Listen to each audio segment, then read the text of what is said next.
liban dawladda federaalka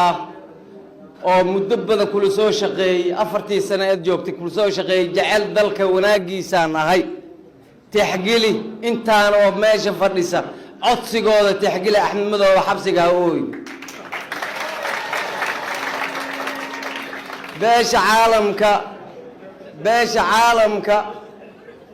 beesha caalamka waxaan leeyahay waxaad nabarteen waxaad nabideen nooga dar waxaad noo sheegteen dimuqraadiyad wax la yiraahdo oo aad wadamadiina ku dhaqdiin hanti aad ku bixiseen horumarinteeda ilmaha aad wax soo barteen ee waddankaayna ku soo noqday dimuqraadiyadii ay aaminsan yihiin laakiin waa been waxaad wadiin Axmed Madow laba qof iyo saddex qof iyo soo qor qofkii i doortaa kala baxa ayaad ku taageerteen dimuqraadiyadda aaw Mareykanka meel walba Ingiriiska meel walba waxaad sheegayseen waa fashilanteen fashil waay xaqiiqatan anigu waxaan aaminsanahay in wax walba runta laga sheego haddii aanan runta la sheegin Yamamoto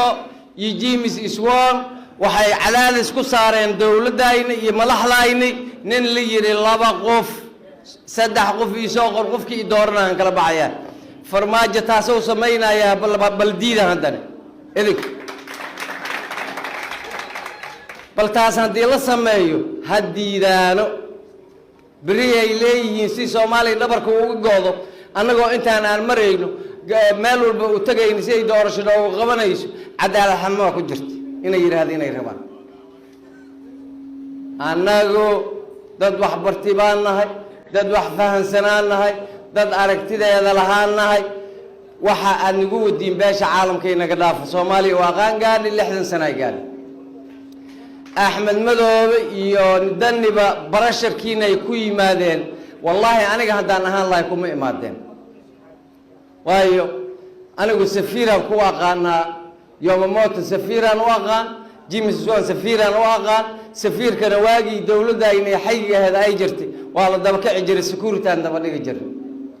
xaq baad u leedihiin in security leediin daba dhigo meeshaad ku kaadinaysiin la ogaado waxaad qasaysiin la ogaado si dawladnimo aad noogula shaqaysiin haddaad noogula shaqayn waaysiin James Iswaan iyo Yamamoto sawaradooda jidka lagu gubaa qof kasto oo anaga inaga mid ah aniga ba Allah ka dhigay banaanka lagu gubaya in dimuqraadiyadda aad ku fashilanteen in la ceebowdeen in Soomaaliya faraha aad kula jirtiin ayaan sheegaynaa inta kadib waxaan u soo laabanayaa Axmed Madow iyo ninka la yiraahdo magaciisa dani oo ani meesha waad ku gubanay 20 sano maamul gaari ayaad madaxweyne u tahay rag baa kaaga horeey meesha Axmed Madow wax xambaarsan tahay anigu garan ma waa fahmi laa walaalow deegaankaaga ku noqo xildhibaan la soo labadii dawladood ugu horeysay oo tan markii laga tagaan xildhibaan isdeen walaalow dadka aad maamusho dawlad jecel waa dad xadaarad la waa dad fiican waa Puntland ku laabo meel fadhiiso waxaad ku faraha kula jirta ma qalad baa mas waa sax ka fikir intaas un baan kugu soo koobaya Axmed Madow gooray noqoto waxa noqoto cadaaladda ku soo qabanay waxa ku roon oo taladayda ay tahay inaad u sidhiibto cadaalad maxkamadan maanta oo halka mitir ku jirto halka kiiloomitir wax ka yara deganta ku jirta waxa ka yeela fayl dheer ee salaadiintii dadkii muxuu ahaa qiimaha badnaa oo ninkii ganacsadaha ugu dambeeyay dan in adeerkiisa ay ugu dambeeyay dadkii aadlaysiya lagu haystaa marqaatiga nool oo laga qoray waa joogan si ay diiwaatana hala tago faylkaas waa buuxa xeer ilaalintii madaxweynuhu yay ka xishoonin inay dhahaan hebelow adiga waxa ka yeela cadaaladda dacwad haddii aad arintaas inaad ka fakisiin isku daydin hadda Soomaalidu ma wada fakanayso ninka shalay 18 sano lagu xukumaay muwaadin Soomaaliyeed waa musuq maasuq uu sameeyay warkii dad dhallaayay ka warrama kii dalkeena diyaarado shisheeye ku soo hogaamiyey iyadoo oo aan ka joojinay ka warrama kii dalkeena dal shisheeye u jaajuusay ka warrama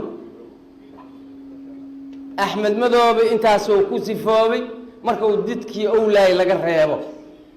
fadlan waa idiin baryaynaa maanta maxamed cabdullaahi farmaajo madaxweynaha jamhuuriyadda federaalka soomaaliya iyo xeer ilaaliyaha xujaa qoorta idiin suran inaad xirtiin xujadeeda qoorta idiin suran ama sidaa ku daysto oo ha idiin joogo oo kuwii noqda soomaalida waxay tidhaahdaa soohdin wareerta abaa loo celiyaa wixii idinka qaldamay shirka gadaha lagu soo saxo ogaaska waa ku mahadsan yahay maamulka 7 degmo waa ku mahadsan yihiin waxyaabaha cajiibka ah oo aan rabay inaan ku darsado siyaasadda markaan ka hadlayo waxaa ka mid ahay bal James Iswan iyo ninka la yiraahdo muxuu ahay Yamamoto nin 7 degmo xakumo ayay rabaan nin hal degmo xakumo inay u qasbaan bal ninkaas aniga ilahay dimuqraadiyadda hal dhowro majority minority la sheegay aawi wixii dadka aad u sheegi jirteen aawi dalkiina bas aad ku dhaqaysiin Soomaaliya waa idinka diin macallimow 7 degmo ayuu gudoomiye u yahay governorkii gobolkaas waay 7 degmo ayaa hoos timaada oo degmo walbana ay leedahay gudoomiye degmo marka axmedna Kismaayo oo 5 kiiloomitir as ugu bixi karin ay ciidamadiisa saddex qore ee ku hadda soo watay laba haday wataan ku xaq joogana saddex ay wataan ilmaha qiririn iska dhig hubka Soomaalnimo aan wada hadalno intaan aniga aan hadlay 8 sano ee baarlamaankii Soomaaliya ee baarlamaankii 9aad oo ka keenay mooshinka oo waxa soo wax qori ku watay male anigana habeen walba hadalka qori in sii kordhisto adeer oo qori hadii wax lagu qaadayo waa ognahay dad baa wax ku qaadi lahaa meelaan iska dhigna qori afka aan ka wada hadalno isgee cadaaladda aniga ruuxayga hadaan dambiilaha liigi yeero waa imaanaya anoo socday shirka marka muxuu ahay garbaarey ogaaska uu ku baaqay hal tago wixii naga hadlaysan aan ku soo dhameystirin idinka isxilqaama hal tago nin walba jeebkiisa tago waxa ku casuumay waa hal ogaas iyo maamulkaas iska tabarta jara la waay nin walba jeebkaaga wax ka raadi tag بريت واللي حقري يوالي دلمي انت عديلين ماشي الوضع الله يتك وحان رجينا يا ان الهي كبر يا وحفي عنه امد الصوماليه دقيقه اليك صوبحان dadka reer gada waa ku mahadsiin aad bay ugu mahadsiin waa soo duladeegeen dhulkan Soomaaliya la yiraahdo ee Kenya xadka la leh inta aad muxuu ahay dawladeena ay tabar dareen dadka difaacaya tihiin sharafaad leedihiin martidii waa idin soo duleertay idinka muxuu ahay dadaalkii culayska ugu badan dhinaca amni ha noqoto dhinac kasta ha noqoto idinka saaran yahay ilaahay waxaan ka baryayaa inuu xilkaas idin fududeeyo waxaan si gaar ah u dardaarmayaa gudoomiyaha gobolka iyo ogaaska waxaan leeyahay ogaas cadaalad xumo ummadan way dilatay meesha markii la tago ummadan intii qabtay in la daaweeyo la isku dayo aad iyo aad u mahadsantihiin waan idin salaamayaa assalaamu calaykum wa rahmatullahi